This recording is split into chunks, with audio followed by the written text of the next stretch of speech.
అనగనగా ఒక అందమైన అడవి. అక్కడ ఒక కాకి, ఒక ఎలుక, ఒక తాబేలు ఉండేవి. ఇవి మూడు చాలా ప్రాణ స్నేహితులు. ప్రతిరోజు సాయంత్రం ఒక పెద్ద చెట్టు కింద కూర్చుని సంతోషంగా ముచ్చట్లు చెప్పుకునేవి. ఒకరోజు ఒక జింక భయంతో పరుగెత్తుకుంటూ అక్కడికి వచ్చింది. నన్ను ఒక వేటగాడు తరుముతున్నాడు, ప్లీజ్ నన్ను కాపాడండి అని వణుకుతూ చెప్పింది. అప్పుడు కాకి, ఎలుక, తాబేలు జింకకు ధైర్యం చెప్పాయి. భయపడకు మిత్రమా, మా వెంట ఉండు అని ఆహ్వానించాయి.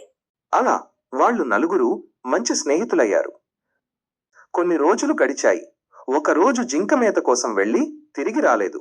స్నేహితులు చాలా కంగారు పడ్డారు. కాకి ఆకాశంలో రివ్వున ఎగిరి చూసింది. జింక వేటగాడు వేసిన వలలో చిక్కుకుంది. కాకి వెంటనే వచ్చి విషయం చెప్పింది. ఎలుక ఏమాత్రం ఆలస్యం చేయకుండా పరుగెత్తింది. తన పదునైన పళ్లతో కటకటకటమని వలని కొరికేసింది. జింక బయటపడింది. అప్పుడే వేటగాడు రావడంతో కాకి ఎగిరిపోయింది. ఎలుక కలుగులోకి దూరింది. జింక పారిపోయింది.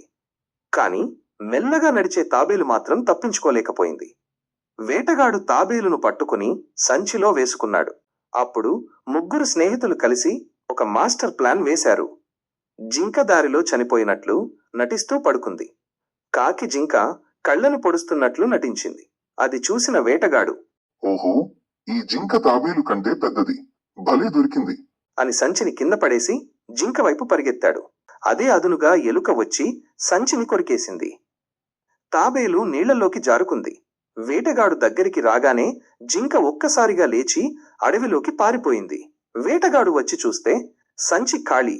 తన అత్యాశ వల్ల అన్నీ కోల్పోయానని విచారిస్తూ వెళ్ళిపోయాడు. నలుగురు స్నేహితులు మళ్లీ కలిసి సంతోషంగా జీవించారు. నీతి: స్నేహం, ఐకమత్యం ఉంటే ఏ ఆపదనైనా జయించవచ్చు.